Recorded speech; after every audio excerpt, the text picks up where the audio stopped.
This episode is powered by denmeditation.com. Though meditation is the primary focus, the bigger goal is for people to understand and love themselves, thus creating more harmony in the community at large. To find out more about Den Meditation's teacher training programs, retreats, and all things Den Meditation, go to denmeditation.com.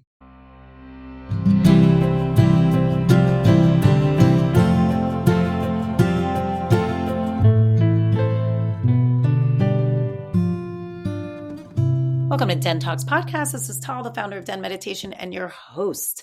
We have Heather Prete on today. We love her. She's been on this show a few times. Go back and listen to those episodes. She is one of the premier mindfulness instructors and teachers and facilitators in California. She is unbelievable, and you will hear as we get into this episode just how incredible her teachings are. She has a way of breaking things down in such a poetic and beautiful understanding that allows you to integrate and grow.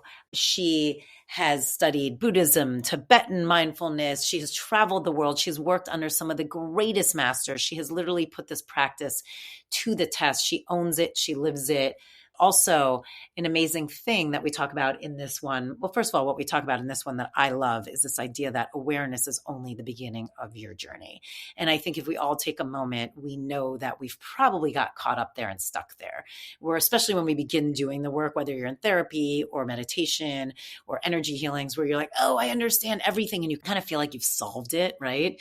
And then you realize things aren't quite changing as much as you wish they would. This is what most of this episode is about really how can you integrate? What are you missing? What is happening in your brain? What is happening with your ego that you're stopping there? How are you twisting this in a way that you're actually not doing the full work because we're letting our awareness almost take over all of it, that our action part isn't really following. So I love this episode for that reason. I found it incredibly helpful. I hope you will too.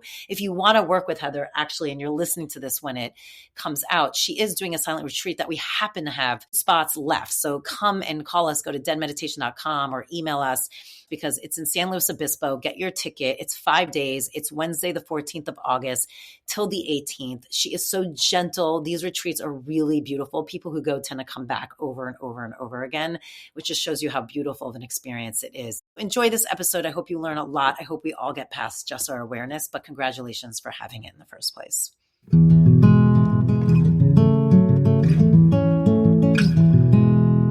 Heather, I am happy to have you here. I missed your face. It's so great to have you back. I know, it's wonderful to see you. I know you too. And I know you've been busy saving lives through mindfulness, one person at a time, because that's what you do. And I mean, such an incredible teacher for those. I mean, we have so many episodes with Heather, so go back and check some out. But I adore you and I'm happy to have you here. Well, it's so great to see you, honey. How have you been feeling? I mean, I feel like in the last, pandemic and on, like things are changing so quickly for people. Like there's just like a turnover rate of life. Yes. And like shifting that's happening really much faster than I think it used to. Yes. Have you noticed that? And like, what do you feel like is coming up with like your clients or your students? Like, what do you feel like you've been most having to help process? Yeah. I mean, I think it's twofold. I think that some of the changes that have happened because of pandemic have been positive for people in the sense that there is more access to more information. The thing that I've been seeing, however, is that because the human brain, we just naturally want to conserve energy. That's just a natural survival instinct. People have been opting to do things that are not in person as sort of a rule rather than an exception. So the one thing that I am noticing a lot with my clients is an exponential rise in people feeling disconnected from others, people feeling that they're not loved. I mean, that's something that human beings generally, we carry around. All of us have a little bit of that somewhere, whether it's repressed or not.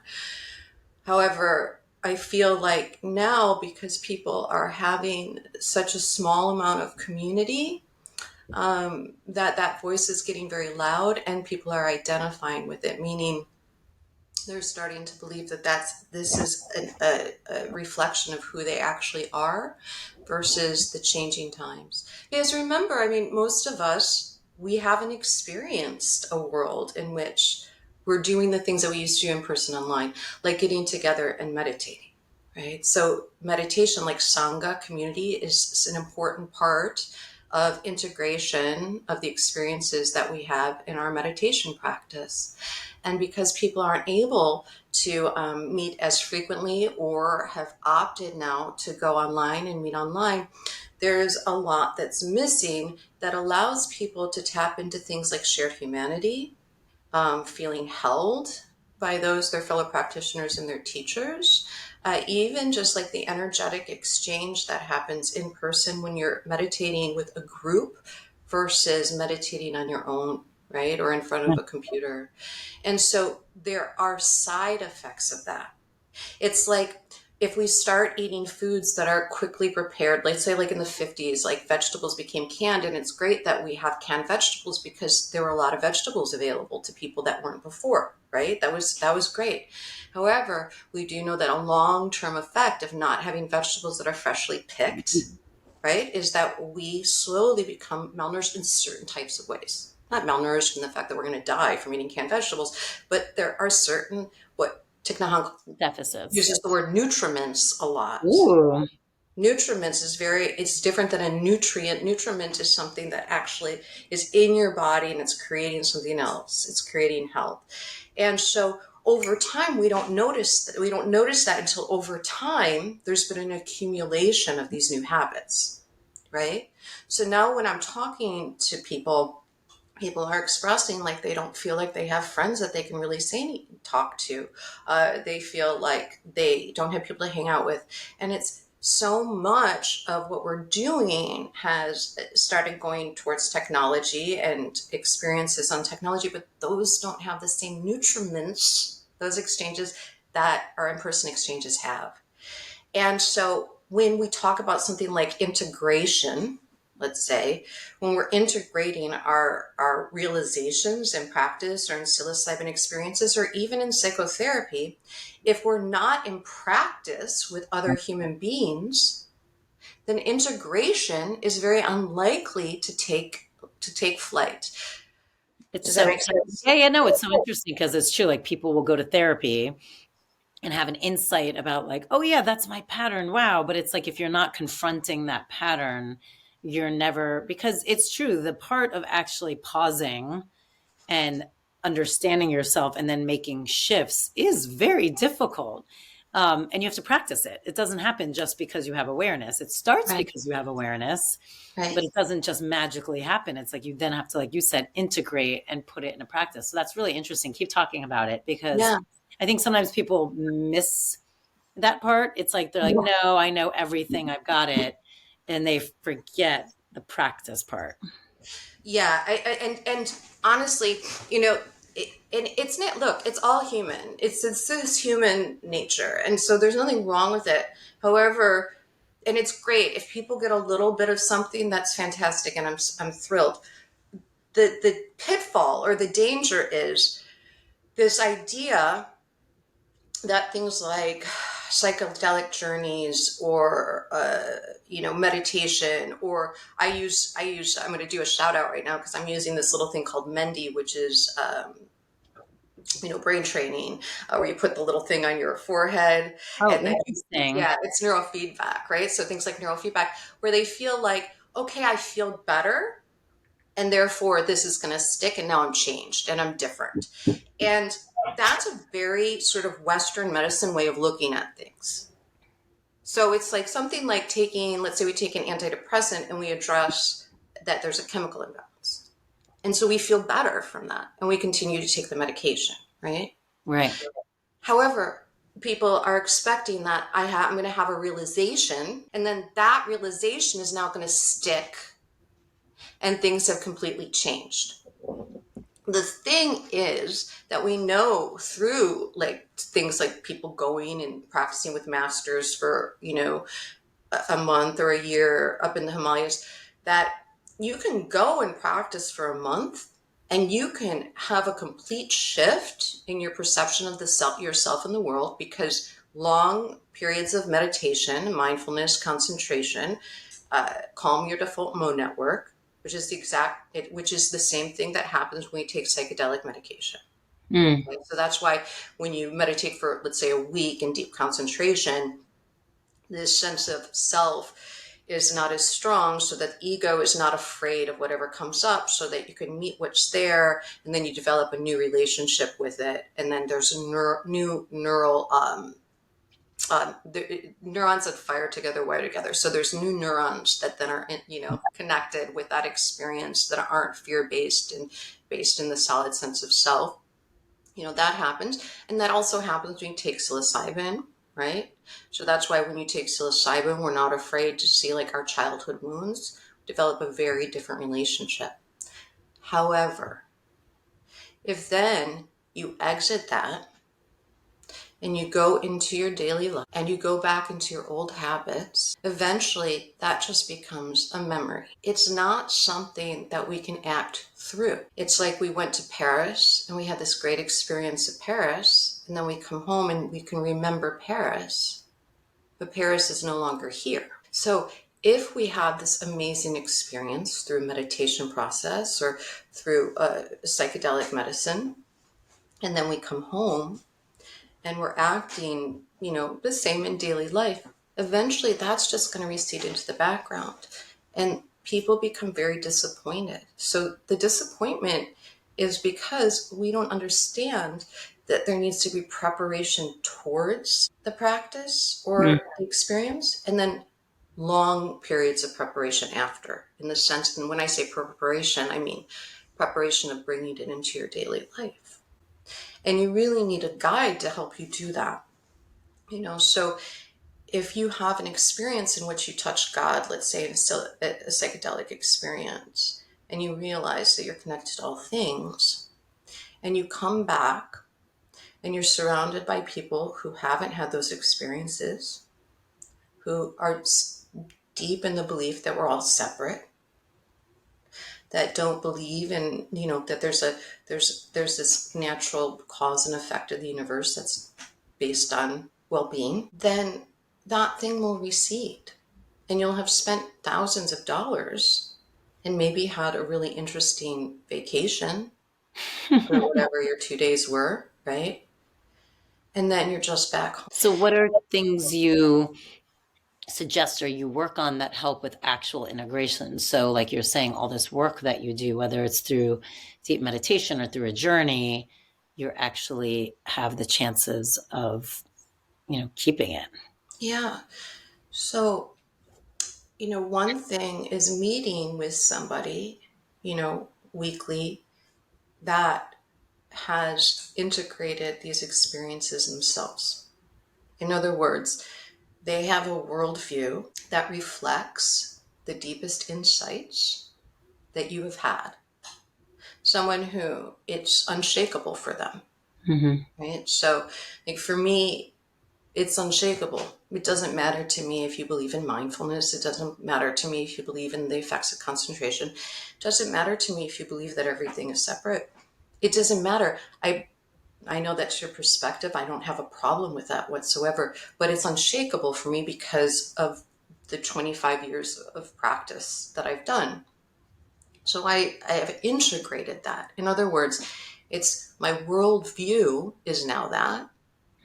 It's unshakable, and therefore I act through that worldview. Okay, so how do we do that? Well, okay, so one, you meet with somebody who has that worldview, right? You want to meet with somebody who's not new to this or has only practiced, meditation for a year, or hasn't done the psilocybin psychedelic experiences themselves. Just to interrupt, that is a very important part because I say this a lot on this podcast. You have to be really careful with today's day and age, and we're going to come right back to what you're saying, but to just interject for the audience, with social media, if something's in front of your face, all that guarantee is that someone has really figured out how to market and use today's system of getting in front of your face. Yeah. And so because it is scary, like with things like this, there's so much quote unquote expert advice out there from Joe Schmo, like anyone, we see it, whether it's about diet, meditation, spirituality, psychic, perimenopause, because that's what I get hit with all the time now too. It doesn't matter, like whatever it is, like relationship stuff. It's like almost anyone who's figured out the system will now be in your feed constantly, and all of a sudden your neural pathways are switching on thinking this person's an expert. And you have to be really careful. Like I think it's actually really smart what you said is, you just have to be really careful, because a lot of people get very excited. They do something, their feeling shifts, and all of a sudden it's like, I'm an expert, versus years of kind of integration and actually understanding all the facets of something they're going through. Yes, thank you. This is the danger of that. It's a different thing that, I've always harped on things being, that we have to have an ethical guideline to teaching, etc. But there's a different danger than what I was saying, what I would think of 6 years ago. The danger of this now is that people are getting excited. We get the dopamine hit. We want to do something. We do it. And then we think that now anything that I perceive, think, or say is informed by this realization I had in my week-long retreat or my psilocybin experience. And it's not. And I'll tell you why. Okay? Because those things, long periods of time of meditation, or things like psychiatric medications or medicines, what they do is they calm that default mode network, which we call the ego. And the ego has been really kind of screwed as far as definition. And I don't mean it in a way in which we're putting ourselves above or below other people. It's just a part of, it's an aspect of the self. It's called solid sense of I in Buddhism, right? The ego dissolves. Well, what ends up happening then when the medicine is out of your system or you're back home for a month is that the ego now says, I know these things. And it starts to utilize that information or that knowledge in order to reinforce itself. Oh, does that make sense? An example, but that's really interesting. Yeah.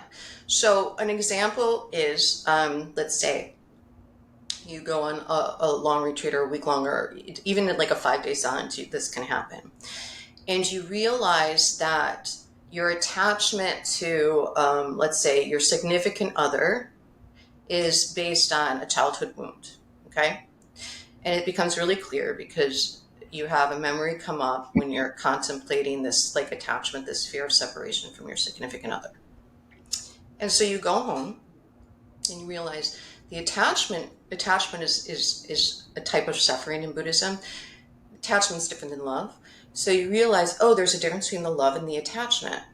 And so I'm going to care for this childhood wound. So you continue your self-compassion practice. That is wise. However, then what the ego mind starts to do is it starts to say, well, if attachment is suffering and it's not real love, then we should be hyper independent. Then we should not have them depend on us to care for their needs, because now they're just in the lower self, right? They're attached. Or I see others and I go, that's attachment. You guys are being attached. You're attached. That's attachment. That's the Buddhist suffering of attachment. As soon as we start to judge ourselves or others around attachment, we're no longer in the understanding of attachment as we're referring to it in Buddhist psychology. What's so interesting that you just said is that judgment can be so subconsciously subtle that you don't realize you're judging. Exactly. Like it becomes this more of and I think we've all done this as you go through a healing. It's more of this, you feel like there's this grander understanding of how things are working. And then your subconscious, like you said, that's really interesting. Because your subconscious might be pull away there, to your point, the attachment, they need you. That's not a good thing. It's more take care of yourself. This is what you've learned. Let's take care of yourself. But indirectly, you are not allowing yourself to feel or see or hear or provide someone else's needs, because in your mind, you subconsciously deem that negative. That's fascinating. Exactly. And so what does that do, my darling? So if we deeply understand the sufferings of attachment, let's say, if we're seeing still through the heart mind, compassion naturally arises when we see our loved ones caught in attachment. Mm. And then wise action of not increasing the suffering of their attachment, but addressing the unmet need beneath the suffering of attachment arises. That So is still you as a person who's now kind of working on this ego identity of attachment, not attachment, still having to step up for your partner. that's right. Mm.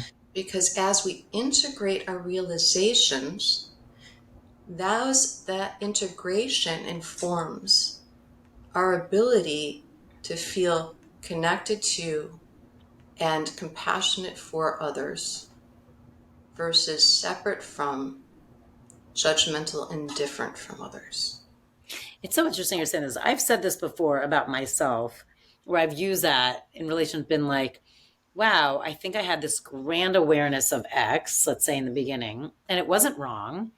But I've said it's like, but in a way, I think like sometimes I've overcorrected because, like you're saying, you haven't fully integrated it. So that's a really interesting. I think everyone, if they take a moment here at this podcast and think about how often you're overcorrecting, but you don't realize you're overcorrecting because you're so full force and thinking you've grasped and understand this awareness of yourself and the layers and like your wounds. And you, in some ways you feel like, no, I'm really taking care of myself here, but Yes, you're probably overcorrecting. yes, that's right. So that's why, so this is why the proper integration of back to the integration idea, proper integration of an experience is so important, because otherwise an experience will get latched onto by the ego or the solid sense of self. And the whole purpose of the ego is to create separation between self and other.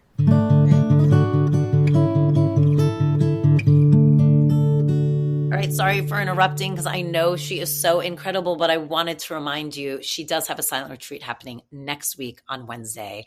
If you can last minute for August 14th through 18th, get your ticket to get to San Luis Obispo, California. This is an amazing opportunity. Go to denmeditation.com and check it out. It also, the ego also dislikes in others what it can't accept about itself. And what it can't accept about itself means it doesn't align with the definition that it wants to create and keep solid and unchanging. So you can see how if we have an experience, it can actually create more harm than good if we're not guided into how then do we allow this experience to tenderize our hearts. I mean, you know, that's the whole thing. And so there's a few different ways we do that. One is by recalling the experience. Not this last year, but the year before, I went on 2 long retreats. So I did 2.5 months of silence. And because of that momentum, the non-self experience was, you can go deeper and deeper into it for a lifetime. But the non-self experience was quite strong. And I was able then, when I came home, to continue to recall it. I asked my mentor, Diana Winston, what should I do with this experience? She was like, just recall it. So one simple way that we can integrate is by recalling our experience of that direct realization in our meditation, right? Bringing it up, allowing ourselves to feel it in our body, perhaps expanding it and absorbing it, bringing it up, allowing ourselves to feel it in our body, perhaps expanding it and then absorbing it. And then what you can do is you can say, because when we imagine something in the brain, it has real effect. Once you've dropped into mindfulness, let's say you did your 20 minutes of mindfulness, dropped into mindfulness, you're starting to activate your neuroplasticity, which means the ability to change your brain. So then you go into an imagination and you see yourself moving through your world filled with this realization.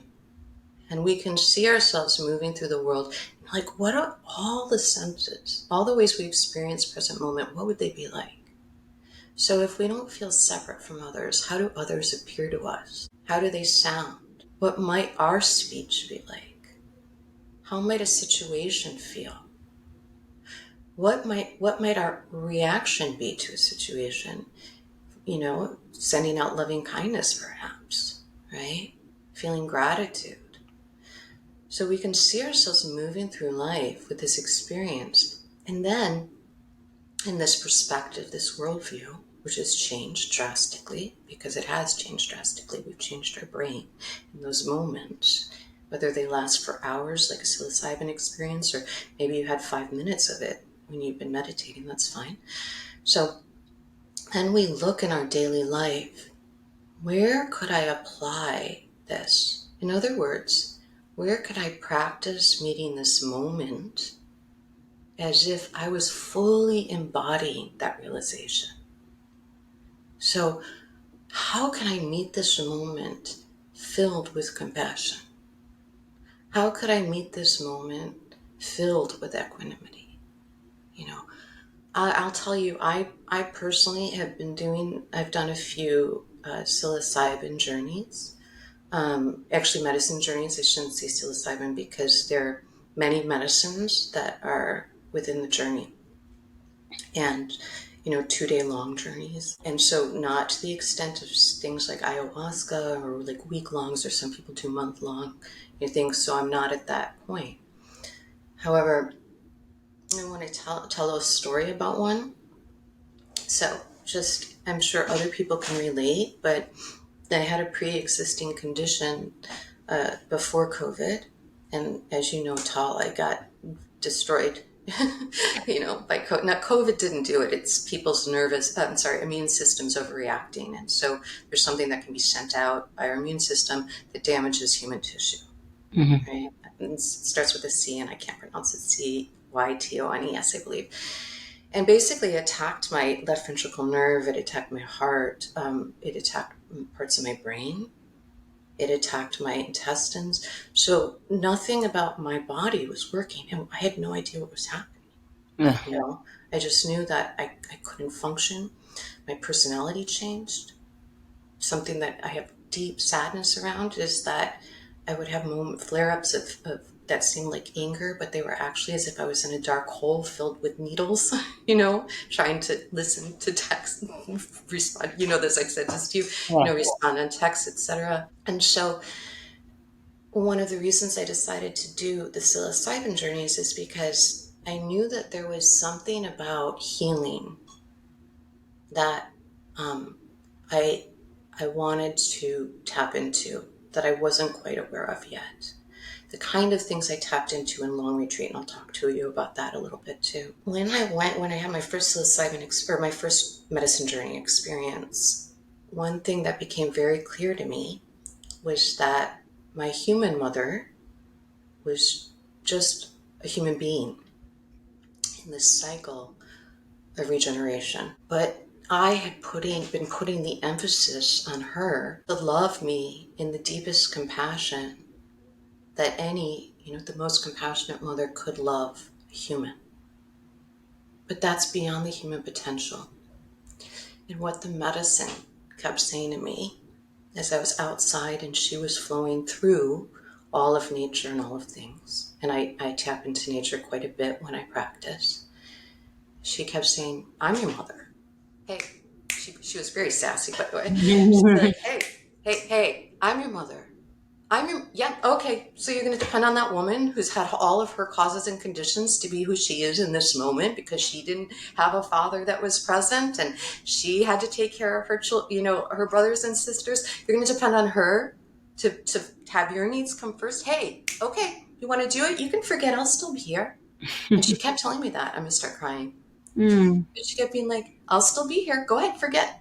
Because I forget for a couple minutes. I drift off into something, thinking about childhood angst. Yeah. And then she'd be like, okay, yeah, I'm still here. Yep, I'm your real mother. And that's the wisdom that you see in all of these amazing mystical and planet-based traditions in history, all these indigenous peoples, that the planet is our mother and we have Father Sky. And human beings are just a continuation of her regeneration. So then how am I going to integrate that?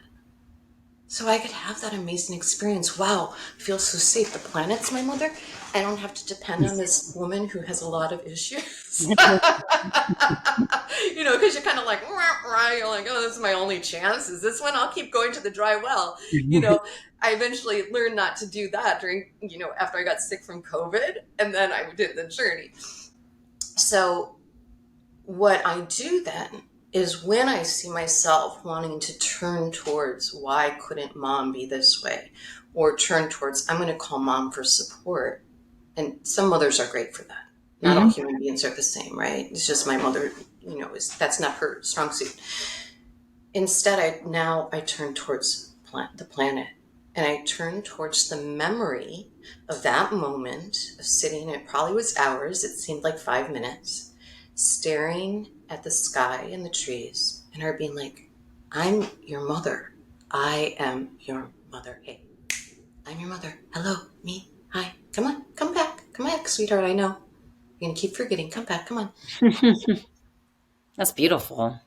Yeah, and so we can have that be an experience, or we can have that be something we integrate into our life that changes our relationships.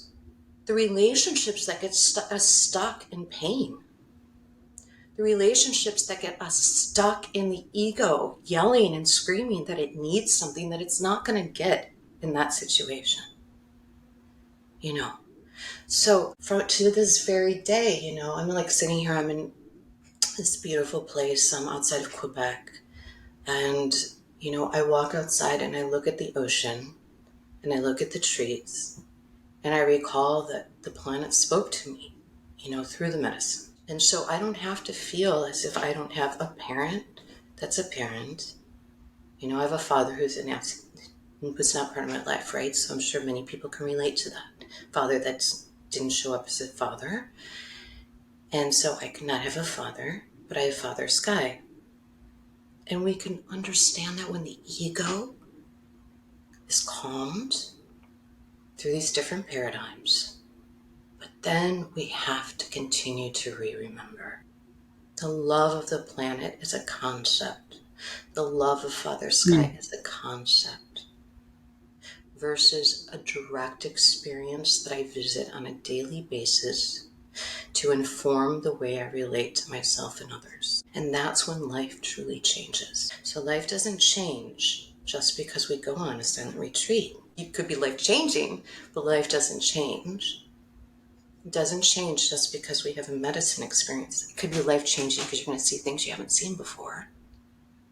But that doesn't mean life is going to change. And when you talk from the indigenous world, in which they set up ways for people to integrate their experience on their spiritual journeys by the way that they were then brought back into the fold, okay, or the way that Buddhism is set up, and the way that monks and people who go into caves for 3 years are cared for and treated when they come out, so they can continue to allow the wisdom to expand. That's already set in a way that it's not in our culture. So we celebrate the fact that meditation is now available, that there are ways to go on silent retreat, and that there are ways to do these amazing medicines, and there are Westerners that are being trained as shamans, etc. However, there is a piece that's lagging behind. It's being talked about. Don't get me wrong.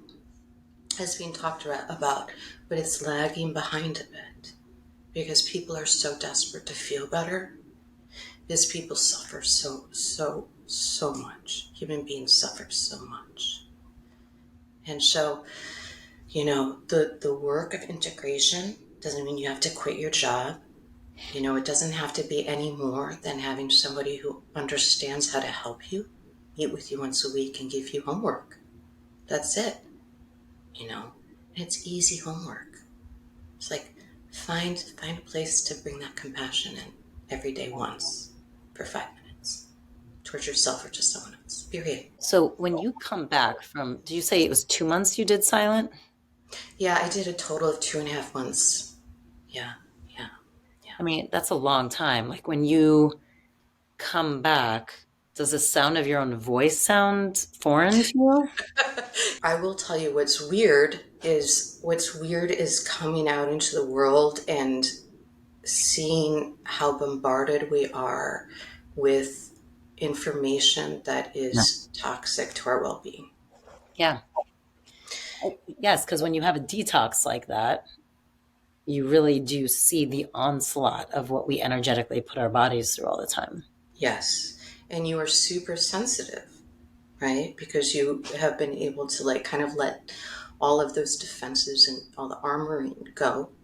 You're in a container, which is really important, a container in which you can just do the practice and you can allow yourself to let go of the defenses that you normally walk around with.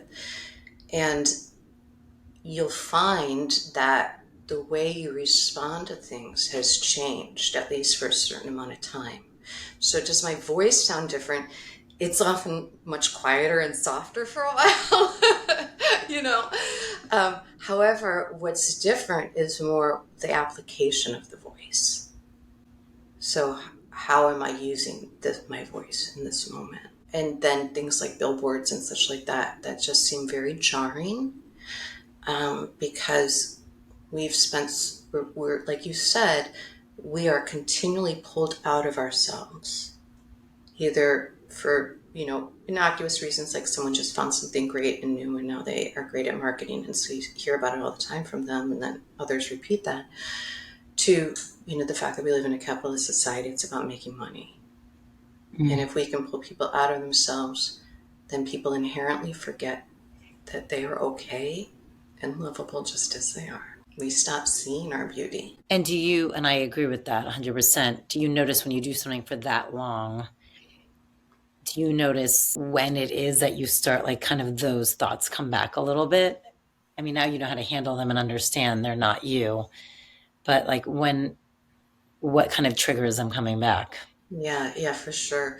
So like one experience that I had on the 6 week, one of the experiences I had, what was very interesting, was there's different things called fetters in Buddhist psychology. And fetters are like what fetter you or tie you to samsara, and samsara is the suffering that we have here in this realm of being human on planet Earth. But here is samsara and also pure land. So we're not saying that like planet Earth is horrible and so you should hope that you're going to leave planet Earth. That's not the point. It's about transforming the lens that you see planet Earth through and our human life through. So one of the things that happened was I went there also for healing, and my body started readjusting itself. And I had an experience in which my jaw reset itself on its own. It Wow. started moving in ways that I wouldn't have been able to move it. Like, I don't even know what I looked like, but I must have looked crazy, because it was like my jaw was all the way to the side, and then my face was moving in different ways, and it readjusted itself. And I had a memory come up of getting slapped by my grandfather, who was getting senile at that point when I was 4 years old, because I was being snotty, because I've always been a bitch when I get woken up. And he said good morning to me, and I was like, I'm sleeping. And I slammed the door. He opened the door and he hit me. And then everybody rushed around him because they were worried about him. And I had that memory come up from being 4 years old. And then what came up and out was all of this shame that I felt, because I felt like I caused him to do that. Like all this shame that I had upset him and hurt him so that he lost himself, and he did that to me. And so I had one of the facilitators come and take me in a room so I could cry it out, right? So that's an example of a transformation that can happen. But how do I respond in the world, right? So I can then link that to ways that I feel responsible for other people's feelings. That's a habit energy. And that came up immediately. It came up as soon as the car came to pick me up to take me to the airport from the retreat. When the guy who was driving wanted to have a conversation, and I really wanted to continue my silence, and I felt myself pulled to talk to him and take care of his feelings. He was an older gentleman. I find it very much like I have this soft spot for older gentlemen, and their needs. And I can link it now to that experience because I saw it. Now I could have gone back into that habit energy permanently, right? Because it did happen. Like I felt, and then I finally realized what was happening. I could see it, and I could say to myself, sweetheart, you are trying to get your health back. Like you masking right now. And by the way, masking is not putting on a mask. Masking is like people who are neurodivergent, like I am, where we mask a lot in order to get through social situations. Or like masking, like when I'm having fatigue or pain, I mask a lot in order to fit in. It was like you can mask, which first of all is violent towards myself because I'm not meeting my needs. And then I'm projecting what this other person needs, and therefore nobody's winning. Or I can meet the fear in me and the shame with love and then say, thank you so much for conversation. I'm just going to close my eyes for a little Is that what you did? bit. And that's what I did. But it was a process, and the habit came up immediately, even after sitting 14 hours a day nonstop for 6 weeks. But it's almost, sometimes I feel like that stuff is handed to you. It's kind of like you've been working on this, you're clearing out. Here it is. Like we said, let's integrate. Can you integrate? Yes. Yes, that's right. And that's that integration. So what I'd say is our habits will come back immediately. You can go back home from a medicine journey and respond to your family in the exact same way you always have. And, when we only have our medicine journey friends through emails or text, and we're not in a community of like-minded people who are looking to support the same thing, it's said in Buddhist psychology that that's as dangerous as a monk leaving his monastery and going to live on a mountain covered with lions. Mm, So leaving your community, not being surrounded by people who help you integrate, is as dangerous as living on a mountain filled with lions. And so it's twofold, right? right. It's a choice we make, but it's also about our environment and whom we surround ourselves with. That's why it was so beautiful, tall. When you created the den, I talked all the, every time I taught, I always prefaced it with like, we didn't have this when I first started meditating. You had to be a Buddhist and you had to go Huh. do, all this stuff. And then also we created a space in which people could come together to help support the realizations. And Buddha Dharma Sangha, 3 tenets of Buddhism. You have to have a teacher or the teachings, or a teacher, the Dharma is the teachings, and the Sangha's community. And that's how we integrate traditionally. Okay, so how are we going to integrate now? The thing is, we need people who know how to help you integrate. Right. It's so interesting because, we used to talk about the den too. People would come in and they'd be going through something, and it's almost like they wanted the meditation class to be like a miracle fixer, Yes, and it's this idea of like, yes, if you want to go meditate in a room for the rest of your life, things will feel a lot easier and you'll have a lot of clarity and a lot of awareness and it'll be beautiful. But if you're doing like with Kundalini, we call it, it's like a householder's technology. It's something you're every day you're living. Life is messy. You give the example all the time, like you're driving your car and someone cuts you off, like you're angry, or the relationships. So it's, yes, the beauty of using these technologies through meditation, like you said, or even through psilocybin or some of these plant medicines. But then the integration and practice of it is really, I don't want to say test because it's not about passing anything, but is that really that final piece of what you're setting out to do. But I think a lot of people do miss it. I think you're right. yeah. And it's really a shame. And then people become quite frustrated. Um, I think that it's interesting. There's a disillusionment that always happens if people expect a quick fix without having to maintain. And it's very hard for human beings to maintain. I do not make my bed every morning because I'm like, this bed is about to get all fucked up anyway. So I'm like, I don't want to fucking do it again. Right. So it's like, Your bed. That doesn't seem like something you would do. yeah. And like, I'm like not down, because it's that maintenance, I love it when it's clean, but maintaining it is a pain in the ass, right? So it's natural that we want something just to be the permanent Easy. quick fix. And people became disillusioned with Western psych, right? I would hear over and over again, and I say this all the time, actually, in all different contexts, but people say, I've been going to therapy for this for years, and I don't know why it keeps coming up, right? And so it's like, it keeps coming up because when it comes up from your subconscious and your conscious awareness and you can see it and talk about it in that therapy session, fantastic. That's great. Okay. That's the first step, is seeing it. But then if we're going into it and caring for it, then what was the point of seeing it and talking about it? Talking about it doesn't activate neuroplasticity. No. If anything, I think sometimes when you talk about it too much, it's like you're actually making that neural pathway a little deeper and Yes. more Yes. imprinted. My husband and I do couples Yeah. therapy. It's been amazing, actually. It's been great for Yay. us. But we do have this dance we do where they can tell sometimes I get very reticent. And I explain, I'm like, I don't think going there is like, it depends, like always helpful. Like, I hear you, we've worked on this. Let me integrate it, and then let me show you that I can put it into practice. But I don't want to keep talking about it because exactly what you said. Sometimes I feel like then I'm just increasing that kind of pathway. I'm not actually getting out of it, which I do think is the balance of therapy and action and integration and meditation and all of That's right. that. It's you can get really caught in that. That's right. And it like, and good therapists, like a good psychotherapist is going to give you tools for integration. And those tools for integration, they could be things like you have homework, or you're doing journaling, or when you come back, it's like then we talk about next steps of how we're going to apply what you realized or what your habit energies are. I mean, it's not that Western therapy is a problem. It's that we confuse Mhm.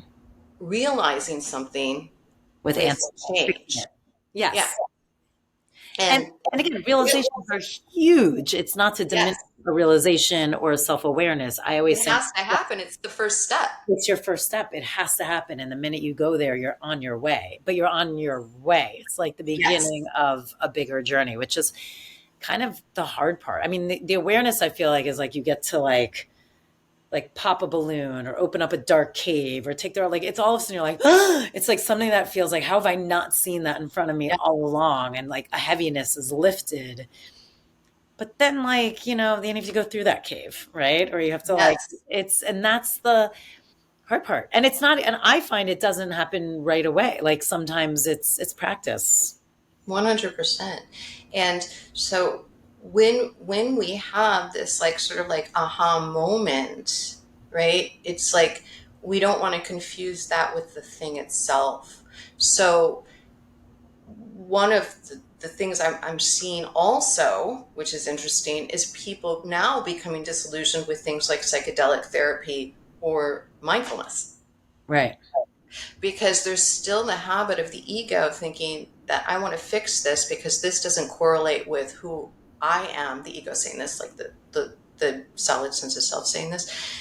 And so let's get rid of it. And that didn't get rid of it, so that doesn't have any value. Okay, so it's like the very thing that Mhm. is causing the problem, judging the solution. But that thing is not the tool for integration. That's the thing that we ask to step in the background while our heart mind or our wisdom, our mindfulness, our cognitive behavioral therapy tools, uh, come in and work with. I don't know if I said that in an articulate way, but it's like if we were saying we wanted to knit and the ego mind was a pair of scissors and we're trying to knit with scissors, we're not going to end up with, a scarf, Right. right? So and Pom unfortunately pom. that's what ends up, yeah, that's it, exactly. Pom pom, adorable pom pom. So That's what's happening. And so people then say, well, then this doesn't work. And if we just had, like, in our culture, this idea that integration is actually the thing, right? We have to have the mud, so no mud, no lotus. We have to have the mud. So we have to see the mud. We have to be able to say, aha, there's the mud. Right. But then we have to tend to it to grow the lotus flower, right? We just don't have that in our culture. Our culture is about quick, So, quick, and quick, it's quick, gotten quick, quick, more quick. that way. It's like, yes, we all want everything to change and disappear and lose 10 pounds with that one drink. And that I see all the Exactly. it's like, And yeah, exactly. And that quick change is impossible when it has to do with the human psyche, unless it's a traumatic experience. Because we are organic in nature. And that's something that human beings, because the ego mind doesn't think that. The ego wants to think that we're above nature. right. We're organic in nature, which means that the actual lasting change that these practices are meant to produce are the same as watering a seed that is underground. And we have to go through the period of time where you don't see it sprout, but you have faith that you're creating the causes and conditions for it to grow. And then you're going to get a little sprout, right? But that's still not a tree. And And it's you not keep strong. Yeah. caring for it. Yeah, and it's delicate and it's tender. It can easily be blown over by the wind. If we stomp on it, it's going to break and die, right? So we have to cherish it and tend to it and feed it every day and give it its sunlight. We have to give it its water. We have to make sure that the soil has everything it needs in order for the plant to be nourished. And then we have to honor its process and love it in each part of its form, not the concept of the future of what it's going to be. I will love you when you are a tree. I'm going to start crying. I love you when you're a tree.